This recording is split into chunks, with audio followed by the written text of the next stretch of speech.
കണ്ണൂർ പയ്യന്നൂരിലെ ശ്രീനാരായണ ഗുരു സ്മാരക വായനശാല തകർത്തവർക്കെതിരെ നടപടിയെടുക്കാത്തതിൽ പ്രതിഷേധം ശക്തമാകുന്നു. ആക്രമണത്തിന് പിന്നിൽ RSS ആണെന്ന് CPM പരാതി നൽകിയിരുന്നു. എന്നാൽ പ്രതികളെ പോലീസ് സംരക്ഷിക്കുകയാണെന്ന് ആരോപിച്ച് ജനപ്രതിനിധികളുടെ നേതൃത്വത്തിൽ സമരം ശക്തമാക്കുകയാണ്.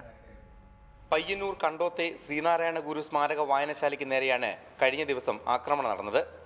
ഓഫീസ് ഫർണിച്ചറുകൾ തകർക്കപ്പെട്ട ആക്രമണത്തിൽ പുസ്തകങ്ങളും നശിപ്പിച്ചിരുന്നു.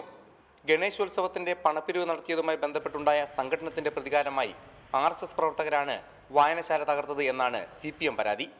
എന്നാൽ പ്രതികളെ പോലീസ് സംരക്ഷിക്കുകയാണെന്ന് ആരോപിച്ച് ജനപ്രതിനിധികളുടെ നേതൃത്വത്തിൽ പയ്യന്നൂരിൽ പ്രതിഷേധം ശക്തമാവുകയാണ്. RSS ആണെന്ന് ശക്തമായിട്ട് ഞങ്ങൾ വിശ്വസിക്കുന്നു. കോൺഗ്രസിന് സഹായം ഉണ്ടാവും. കാരണം അതിനു മുമ്പ് ചില സംഘർഷങ്ങൾ പയ്യന്നൂർ പ്രദേശങ്ങളിൽ നടന്നിട്ടുണ്ട്. ആ സംഘർഷങ്ങൾ BJP മുൻകൈയെടുത്ത് നടത്തിയിട്ടുള്ളതാണ്. ഗുരുവായൂർ സത്യാഗ്രഹത്തിന്റെ പ്രചാരണാർത്ഥം കണ്ണൂരിലെത്തിയ AKGക്കും കേരളീയനും മർദ്ദനമേറ്റത് ഇവിടെ വെച്ചായിരുന്നു.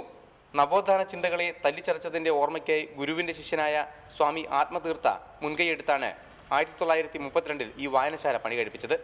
ശ്രീനാരായണ ഗുരുവിനെ അധിക്ഷേപിക്കുന്നതിന്റെ ഭാഗമായാണ് ഈ ആക്രമണവും നടന്നതെന്നാണ് ഉയരുന്ന ആരോപണം. റിപ്പോർട്ടർ, കണ്ണൂർ.